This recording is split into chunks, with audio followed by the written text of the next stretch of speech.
Hello everyone, I hope आप सब बढ़िया होंगे बेटा। तो आज हम क्लास 10 का मैथ का नया चैप्टर लेके आए हैं जिसका नाम है pair of linear equation in two variable. आइए, चैप्टर का नाम थोड़ा बड़ा है बट है इजी। करते हैं वीडियो की शुरुआत। सुनिएगा, इसके मतलब से समझते हैं। क्या लिखा बेटा? Linear equation. लीनियर का मतलब बेटा, लीनियर यहां पर रिप्रेजेंट कर रहा है बेटा एक ऐसे इक्वेशन को जिसमें वेरिएबल की जो डिग्री होती है वो कितनी होती है बेटा? 1। वो कहलाता है हमारा लीनियर इक्वेशन। ओके, फिर क्या बोला बेटा? टू वेरिएबल, मतलब कि एक ऐसी इक्वेशन जिसमें डिग्री क्या हो? 1 हो, लेकिन वेरिएबल कितने हो बेटा? 2। उस इक्वेशन को हम क्या कहते हैं बेटा? Linear equation in two variable. जैसे कि मैं लिखूं ax plus by is equal to c। हमने एक इक्वेशन, आप देखिए इसमें दो वेरिएबल है x एंड y। ये दोनों वेरिएबल है, दोनों की पावर कितनी बेटा? 1। मतलब कि ये क्या है बेटा? लीनियर है। और जब भी बेटा इक्वल करके लिख दिया जाता है उस चीज को हम क्या कहते हैं? इक्वेशन। और इक्वल में अगर कोई चीज नहीं लिखी वो कहलाता है हमारा पॉलीनोमियल। पता है इसका इक्वेशन और पॉलीनोमियल में फर्क? जब इक्वल 0 लिख दिया जाए, इक्वल में कोई नंबर डाल दिया जाए तो वो हमारा कहलाता है बेटा इक्वेशन। एंड कोई इक्वल में कोई चीज नहीं हो तो हमारी चीज कहलाती है पॉलीनोमियल। समझ रहे हो मैं क्या बोल रहा हूं? ओके, आप सुनना। तो लीनियर इक्वेशन टू वेरिएबल का मतलब समझ गए कि ऐसी इक्वेशन सर जिसमें दो वेरिएबल हो। यहां पर हमने क्या लिया? x and y। यहां a और b और c। a है कोफिशिएंट x का, b है कोफिशिएंट y का, x इज कांस्टेंट। ओके, तो ऐसी इक्वेशन जिसमें दो वेरिएबल हो और साथ में उसकी डिग्री क्या हो बेटा? 1। ऐसी इक्वेशन को हम क्या कहते हैं बेटा? Linear equation in two variable. आप सुनिएगा कहानी। अब कहानी कहां स्टार्ट होती है बेटा? यहां से। हमने बोला ना linear equation in two variable. Okay sir, अब सुनिए। फिर हमने क्या बोला बेटा? पेयर। मतलब कि इस चैप्टर में जो भी ताम झाम करने वाले हैं हम दो इक्वेशनों में ताम झाम करने। पेयर का मतलब क्या है? जोड़ा।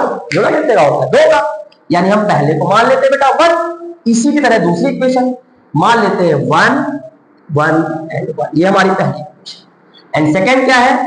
a2x plus b2y is equal to c। ये हमारी दो इक्वेशन है। तो हम इन दो इक्वेशंस को सॉल्व करेंगे, समझेंगे।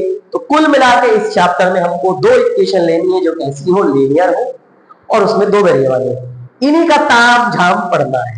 चले आइए और बात कर लेते हैं। अगर बेटा मैं बात करूं, ये हमारी इक्वेशन कैसी है? लीनियर इक्वेशन, मानते ना?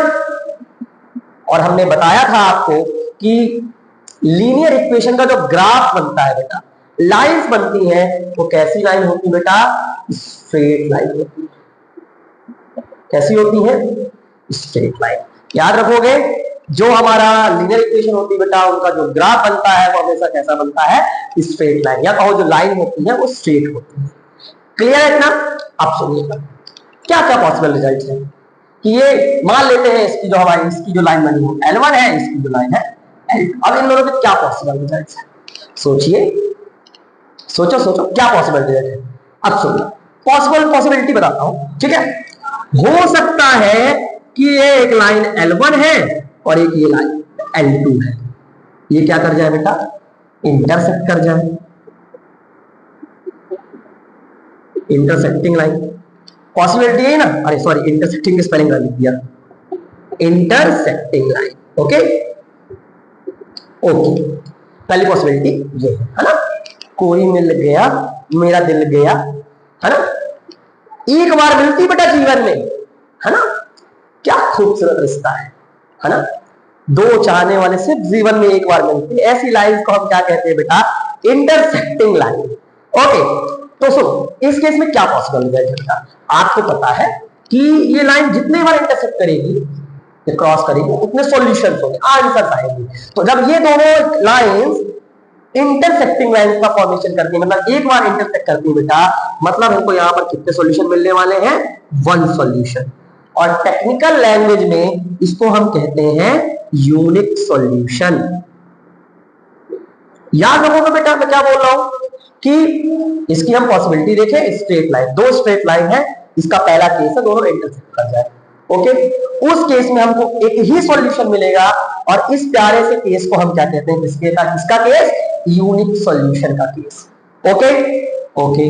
दूसरी लाइन कंडीशन, हमने दो लाइन बनाई, दोनों लाइन क्या कर रही बेटा, कोइंसिडेंट, मतलब एक के ऊपर एक है, कैसी लाइन, कोइंसिडेंट लाइन, मतलब एक के ऊपर एक, समझ रहे हो। इस केस में क्या होगा, अब देखो कितने पॉइंट्स मिल रहे हैं हमको, कितने सारे आंसर मिल रहे हैं, मतलब इनफाइनाइट, है ना। ऐसी कंडीशन को बेटा हम क्या कहते हैं, ऐसे केस में हम कहते हैं इसके सॉल्यूशन कैसे हैं, इनफाइनाइट है, इसलिए ऐसी लाइंस को हम क्या कहते हैं, infinite many solution, they have infinite many solution, okay.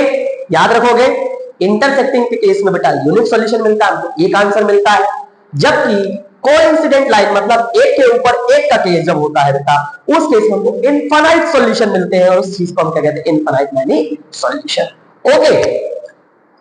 ठीक, एक आखिरी केस बेटा, ये हो सकता है ना इंटरसेक्ट कर जाएगा एकदम एक के ऊपर एक, और एक केस होता है बेटा पैरेलल्स का, है ना। पैरेलल लाइंस, क्या खूबसूरत रिश्ता है, पास तो है बट मिल नहीं सकते, है ना। वही वाला कि मैं सांस लेता हूँ तेरी खुशबू आती है, एक महका महका सा पैगाम लाती है, बस बेटा पढ़ ले, आजा। तो तीसरा केस क्या है बेटा, पैरेलल लाइंस का। अब ये कभी मिलेगी है नहीं, हमको आंसर मिलेगा नहीं, इसलिए बेटा पैरेलल लाइंस के केस में जो हमारा जो हम कहते हैं, उस केस में हम कहते हैं बेटा नो सॉल्यूशन, ऐसी लाइंस का कोई भी सॉल्यूशन नहीं होता। सॉल्यूशन का मतलब बेटा एक्स और वाई की वैल्यू, और कुछ नहीं, ठीक है। इसमें एक एक्स और एक एक्स की वैल्यू एक होती है, वाई की वैल्यू एक होती है, इसमें इनफाइनाइट ढेरों, और इसमें पैरेलल्स, कोई आंसर ही नहीं होता, एक्स वाई की कोई वैल्यू नहीं होती। समझ रहे हो, तीन case, unique, infinite and no solution, clear है इतना। सुनना, जो हमारी प्यारी एनसीईआरटी कहती है बेटा, एक टर्म जिनके सॉल्यूशन आते हैं और जिनके सॉल्यूशन नहीं आते, इन दोनों में हमको आंसर मिल रहा है बेटा, यस सर, इन दोनों में हमको आंसर मिल रहे हैं। तो जिसमें हमको आंसर मिलते हैं बेटा, ऐसी चीजों को हम कहते हैं कंसिस्टेंट इक्वेशन। क्या कहते हैं, कंसिस्टेंट इक्वेशन। इक्वेशन कैसी है बेटा, कंसिस्टेंट, ओके। और जिसका आंसर हमको नहीं मिलता बेटा, उसको हम कहते हैं इनकंसिस्टेंट। क्या कहते हैं, इनकंसिस्टेंट। याद रखेंगे, जिनका सॉल्यूशन मिलेगा हम उनको कहेंगे बेटा कंसिस्टेंट, और जिनका सॉल्यूशन नहीं मिलेगा उन इक्वेशंस को हम क्या कहेंगे, इनकंसिस्टेंट कहेंगे। क्लियर है इतना, डन डन डन। चले फिर आगे, कुछ नोट करना चाहो तो बेटा नोट कर लो, ठीक है।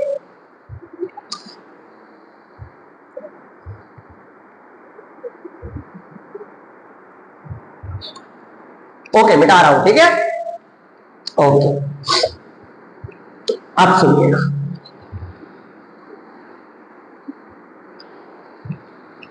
अब आपके मन में आ रहा होगा सवाल कि अगर हमको बोल दिया कि एक्स और वाई की वैल्यू निकालो, तो क्या हम, या फिर बताओ सॉल्यूशन कैसे है, यूनिक सॉल्यूशन है या फिर infinite many solution and parallel या नो सॉल्यूशन, तो क्या हम हमेशा ग्राफ बनाते रहेंगे?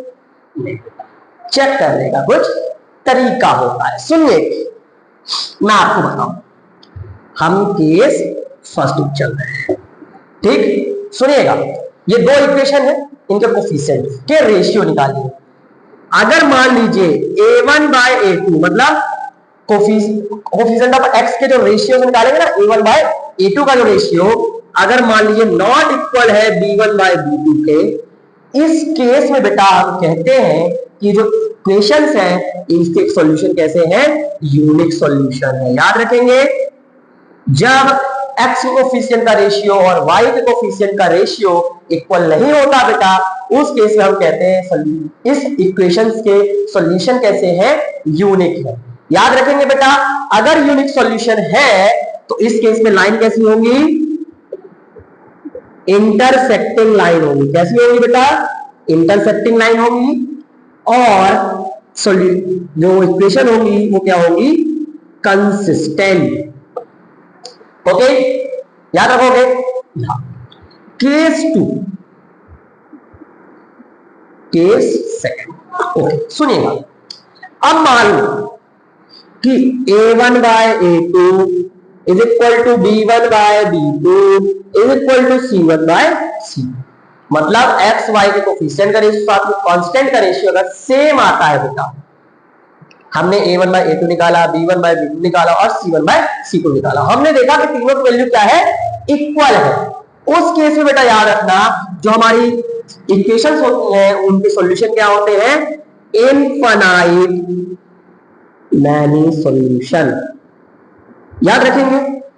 और जब इनफाइनाइट मैनी सॉल्यूशन होगा बेटा तो लाइन कैसी होगी, कोइंसिडेंट, मतलब कि एक के ऊपर एक। ओके, डन है बेटा। और सॉल्यूशन आया तो इक्वेशन को हम क्या बोलेंगे, कंसिस्टेंट। ओके, याद रखेंगे। या अब हम पढ़ते हैं केस थर्ड। ओके, सुनिए केस थर्ड। मान लो हमने a1 बाय a2 का रेशियो निकाला, वो इक्वल आया b1 बाय b2 के, लेकिन वो c1 बाय c2 के इक्वल नहीं है। उस केस में हम कहते हैं बेटा कि जो हमारे सॉल्यूशन आएंगे हमको कोई सॉल्यूशन नहीं मिलेगा, यानी नो सॉल्यूशन। ओके, कोई वैल्यू नहीं मिलेगी हमको। ओके, याद रखेंगे। और नो सॉल्यूशन केस में लाइन कैसी होती है, पैरेलल लाइंस होती हैं, ठीक। और इक्वेशन कैसी होती है बेटा, इनकंसिस्टेंट। ओके, याद रखोगे तीनों केस। हम हर बार ग्राफ नहीं बना सकते बेटा, तो हम ऐसे चेक करेंगे कि इस इक्वेशन का जो सॉल्यूशन है यूनिक है, इनफाइनाइट मैनी सॉल्यूशन है, या फिर कोई सॉल्यूशन ही नहीं है। तो कैसे चेक करोगे, केस फर्स्ट। अगर मान लो x के कोफिशिएंट और y के कोफिशिएंट का रेशियो इक्वल नहीं आता, उस केस में हम क्या कहते हैं बेटा, ये इक्वेशन है, इसके जो सॉल्यूशन है वो कैसे है, यूनिक। और उस केस में लाइन कैसी आएगी, इंटरसेक्टिंग लाइन आएगी। क्लियर है बेटा। ओके, केस 2 में हमने क्या देखा कि x के कोफिशिएंट, y के कोफिशिएंट एंड कांस्टेंट, तीनों का रेशियो क्या आ रहा है बेटा, इक्वल आ रहा है। उस केस में हम कहेंगे कि जो हमारी इक्वेशन है उसके जो सॉल्यूशन है कितने बेटा, इनफाइनाइट है। उस केस में जो लाइन बनेगी बेटा कैसी बनेगी, कोइंसिडेंट लाइन बनेगी। याद रखेंगे, कंफर्म। ओके, अब मान लो कि कोफिशिएंट का रेशियो तो इक्वल है बट कांस्टेंट का नो, उस केस में हम क्या कहेंगे कि हमको कोई सॉल्यूशन नहीं मिलेगा बेटा, नो सॉल्यूशन। लाइंस कैसी होंगी बेटा, पैरेलल लाइंस होंगी। याद रखेंगे। ओके, दूसरी बात, जिनका आंसर आएगा वो इक्वेशन कहलाएगी कंसिस्टेंट, मतलब यूनिक के केस में कंसिस्टेंट, इनफाइनाइट मैनी सॉल्यूशन के केस में कंसिस्टेंट। और जिसका कोई आंसर नहीं आएगा बेटा उसको हम क्या कहेंगे, inconsistent.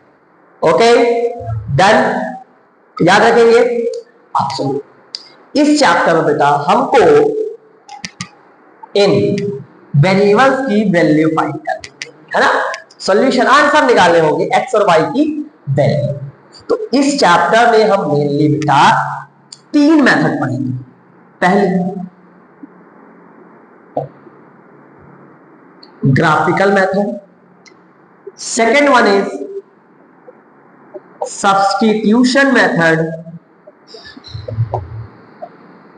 and third one is elimination method।